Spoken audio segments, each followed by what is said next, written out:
Thank you all for coming to today's session. We really appreciate all of you as customers. So my name's Aaron Warner, and with me is my colleague, Rashid Harando. So we're from ServiceNow's Office of the CISO team. So we are a global team. I'm from Washington State, and Rashid is from France.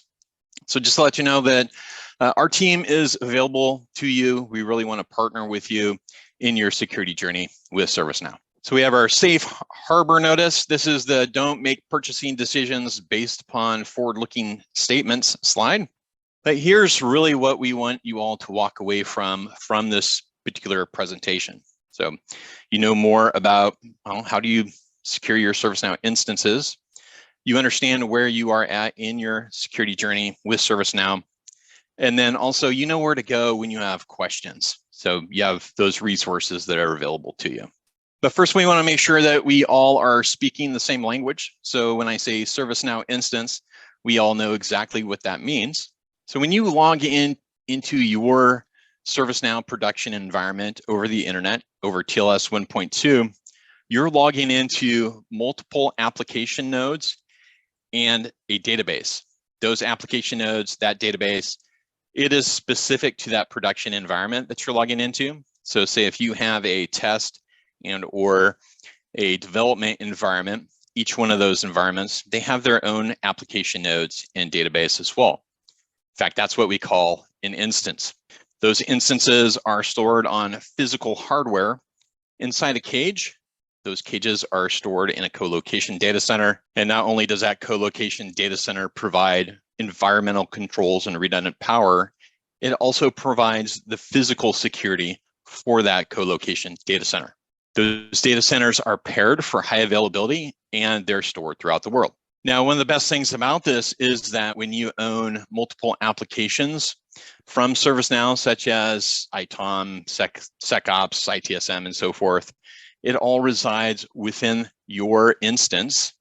So it's one platform with one data model with consistent controls.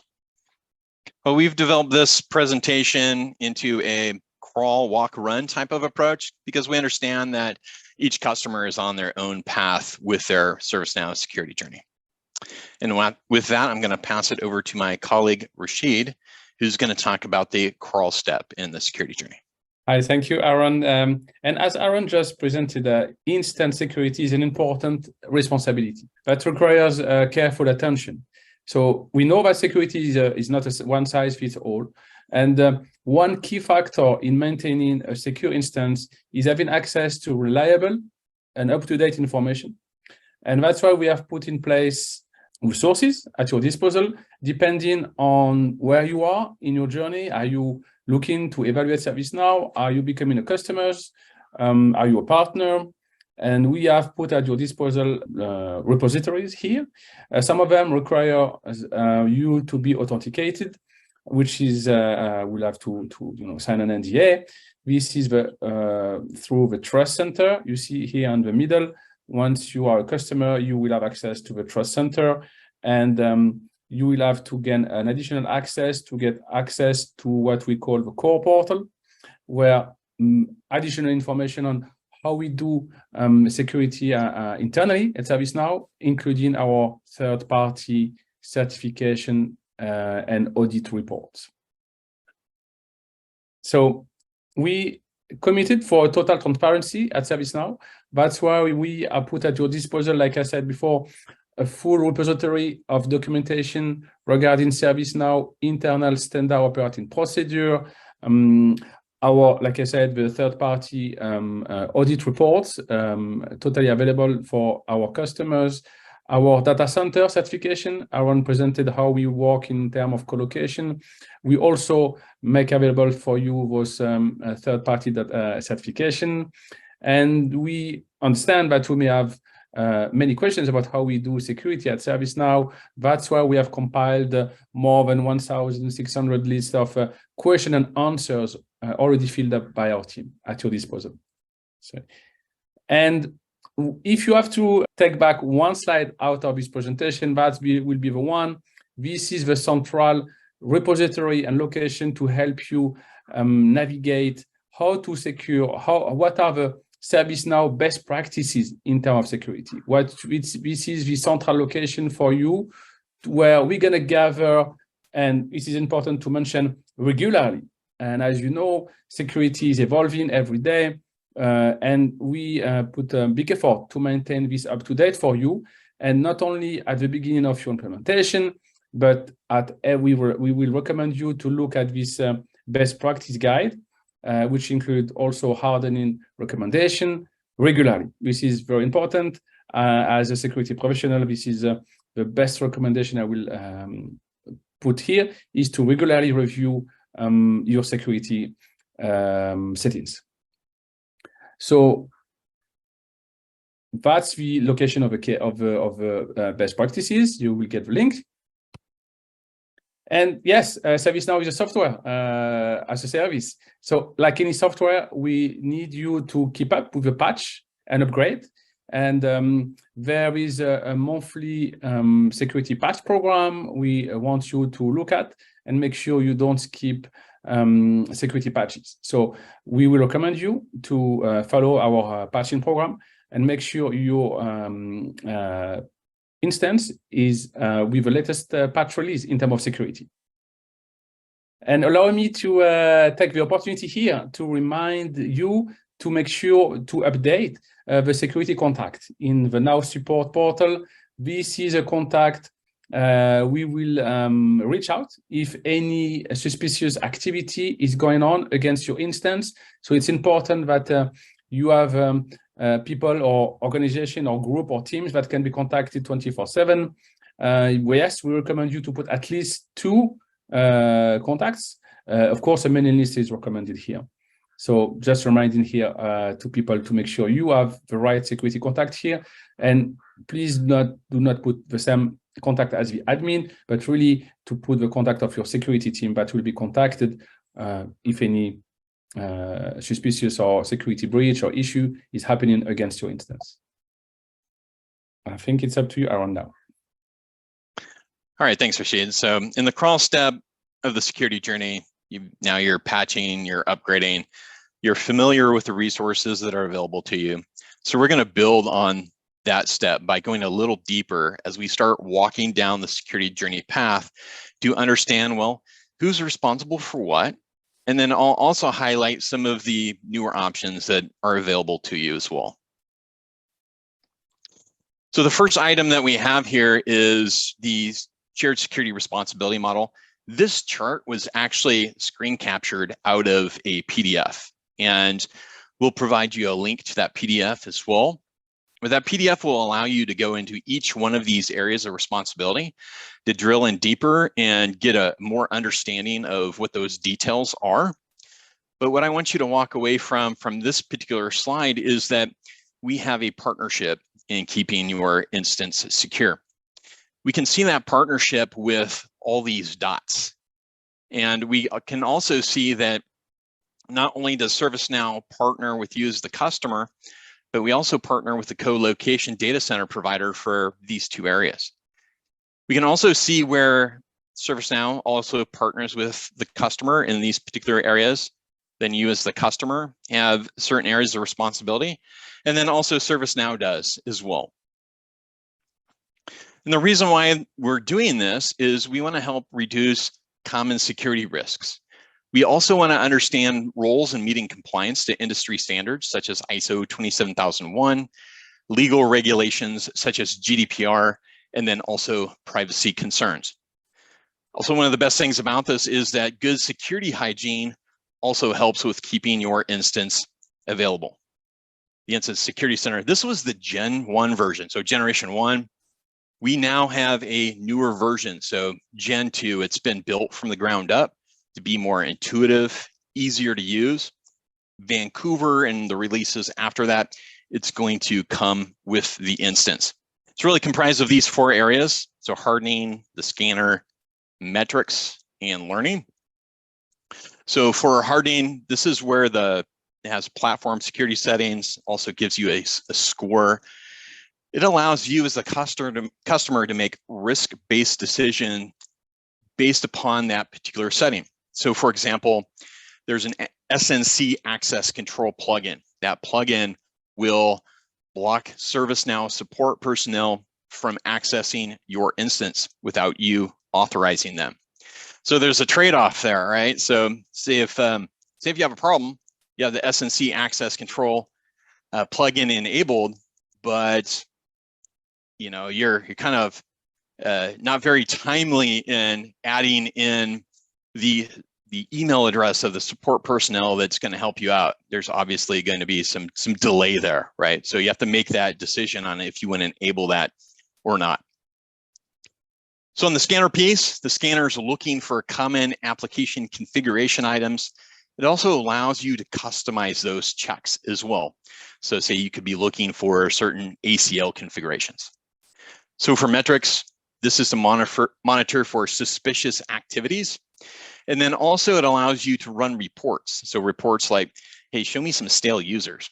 I want to know what users haven't logged in X amount of time, 30 days, 60 days, whatever you want, right? And then learning, this is links out to other security resources. It's really a one-stop shop for instance security. It's included, so it's no additional cost. And when we transition over, we start looking at logging and monitoring. So this is a detective type of control. When we looked at that matrix earlier on, this is one of those areas where ServiceNow partners with you as the customer. So the customer, you have access to the logs that are within your instance, so you can look for suspicious activities. You can also export those logs out to a log aggregator or a SIM. So you can do that using the API. You can also use the syslog probe via the mid server, or you could use Kafka as well. Now on the ServiceNow managed side, this is where ServiceNow, we're going to gather all the infrastructure logs. So logs such as firewall logs, IDS logs, file integrity monitoring logs, operating system logs. We're going to store that into our own log aggregator, SIM. And we have a team that's dedicated to doing this. We have a SOC team here at ServiceNow that's looking for those suspicious activities at that infrastructure layer. When we start looking at customer managed access controls, this is probably where most of you as customers are going to be the most familiar with these type of controls, but it's really a segue to the next slide, which is the one I really want to talk about. So identification and authentication. Well, this is, well, how do your users log into your instance? Do they use single sign-on? Do they use an identity provider, such as an IDP or say LDAP? Do they use local database authentication? Do you enable multi-factor authentication on any of those, right? So once your users log in, goes to the authorization side. Well, what do they have access to? This is where we can talk about role-based access controls, ACLs. But the piece that I really wanted to talk about is this adaptive authentication piece. And the reason why I want to talk about this so much is because it helps to limit the attack surface to your instance. And it's a newer piece of functionality as well. So it does this by using both pre and post authentication policies. So for example, you could put a IP restriction in place that says, hey, only my corporate network can access my instance. Well, say if you have mobile users, so they're out in the field, their IPs are changing all the time, now they're being blocked, right? So with Utah, we've added a new piece of functionality. So whereas mobile device users can register those mobile devices, authorize those devices as a known good. So now they can use the mobile app on that mobile device. Since that device is authorized, it's going to bypass those IP restriction policies. So adaptive authentication can help with multiple scenarios. So if you have a scenario you think adaptive auth can help you out with, please contact your partner, your account team. If your partner account team can't answer those questions, they'll reach out to our team and we'll help you out. So email is one of the most common ways for attackers to compromise systems. So we want to try to reduce the attack surface here as well. So you as a customer, you have couple options for your email infrastructure. So you can use your own corporate email infrastructure and all the security goodness that you've already built into that, or you can use the ServiceNow email infrastructure. And this slide is for those options for the ServiceNow email infrastructure. So you can restrict file types, you can restrict domains, you can use email filters, you can also set up SPF, DKIM, and DMARC. Something that's somewhat newer as well is if you have a custom domain such as acme.com, you can set up DKIM for that custom domain as well. And with that, I'm going to pass this over to Rashid, who's going to cover the run steps of the ServiceNow security journey. So what we in the work step, we reviewed the basic location of information about where to get help. And actually, maybe I missed, but you can always reach out to our team through your account manager as well, on top of the information presented. We found where to find what ServiceNow is doing behind the scene in terms of security. In the work step, of the security journey, you understand who is responsible for what. Like any cloud provider, there is a sense of shared responsibility when we talk about security. You get introduced to the Instance Security Center. You start to understand login and reducing the attack surface by utilizing adaptive authentication and ServiceNow email security option. So now in the run step, let us review some of the capabilities you can leverage to meet more stringent or rigorous compliance requirements for your industry and gain more control over your data access. Privacy requirements are becoming focus for all of you here. So, and that's why I wanted to start by introducing here out-of-the-box free features to help in that regards. You will hear a lot about security features, but I like to emphasize on these new capabilities for data privacy, which are where ServiceNow is actually bringing more and more features release after release, which is an essential aspect of data security these days. So it has become increasingly important as the amount of data we generate and share online continues to grow. As organization collects more data about their customers, employees, operation, they also take on more responsibility to protect that data and respect individual privacy rights. In the context of ServiceNow, privacy features play a critical role in ensuring that sensitive information is kept secure and used appropriately. These features enable organizations to comply with privacy regulations, protect against data breaches, and build trust with their stakeholder. One way to do that here is help you to is giving the features to help you classify that data. Once that data is classified based on your sensitivity level, you can then apply different rules or even apply encryption context if necessary. You can also track all the export of the sensitive data outside of your instance automatically through the Instance Security Center. One other aspect of enhancing your security and privacy of a platform is encryption. And we understand not all of you have the same requirements in terms of encryptions, or that's why we have provided few options based on your risk level or risk sensitivity or risk appetite for you to encrypt the data on your instance. Of course, each of them comes with more action on your side.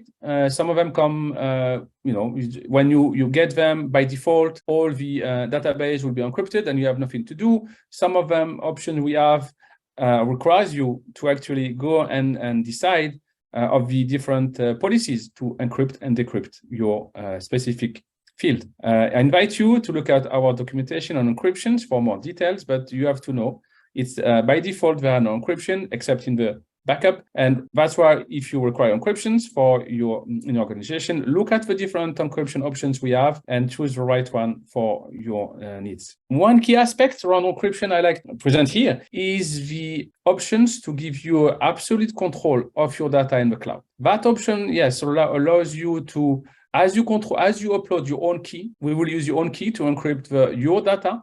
We will allow you as well to actually withdraw that key, which will stop the access to all your data in the instance from anyone, including you. That's why we have included as well the resupply options to allow only you to bring back the data accessible to your users and to everyone. So that option, yes, it needs to be used with a lot of caution, because if you lose that key, no one will be able to help you, not even ServiceNow, because the key will be lost with which you have encrypted your data in the ServiceNow instance. So that option came with the latest release and can be useful to fulfill your stringent security requirements in your organization. Allow me to introduce our new ServiceNow Vault, which is our marquee security enhancement suite intended to provide additional layer of security on the Now platform. Vault, the name is maybe confusing. It's not a vault. It's a bundle of consisting of a suite of security, privacy, and visibility tools. So customer and you can not only secure their environments, but also demonstrate that to an auditor. ServiceNow Vault consists of 5 key security elements. One of the key elements is platform encryption, which allows you to comply with mandates and protect sensitive data. I've presented encryption just before. One of the key elements is data anonymization, to ensure data privacy by discovering, classifying, and anonymizing specific data fields containing personal identifiable information. Secret management, to secure, store, and control access to credentials that you may have in ServiceNow instance in some specific case. Code signing, with a cycle of trust to validate authenticity and integrity of the mid server that some of you may use with ServiceNow. And finally, our log export service, which improves security threat monitoring with easy integration of ServiceNow system logs into larger enterprise security analytics system. Aaron mentioned it before. You will be able to export all the logs outside the instance. This comprehensive security solution has been packaged to make it easy for organizations to order and consume the solution. If you need more information, please look at our documentation, but that's really a new bundle that we offer into our customer today. After all of this, one key aspect we're offering our customers is to allow them to do their own penetration testing. At the end of the day, any control we have put in place, you have put in place, you are able to test it by running your own penetration testing. And you can imagine if all our customers are doing it, this will help greatly improve the security of our platform. But we also, if you don't do that, we also have a third-party pen test that we make available to you if necessary. And yes, at the end of the day, security is in your hands. We haven't, of course, reviewed all the different options here that are available for you, and we reviewed some of them, like adaptive authentication. Via the IP range-based authentication based on your location. You can allow or not allow access to your instance. Yeah, the goal is not to review all of them here, but you have to understand that you are at your disposal a suite of out-of-the-box setup and configuration, but also advanced paid option like ServiceNow Vault. So what we like you to do today, and hopefully we have achieved the goal of our presentation, but we need you to identify where you are in your security journey, right? And where to find the information. Make sure you review you bookmark the security best practice. You know where to find more information about Security Center and leverage our available resources.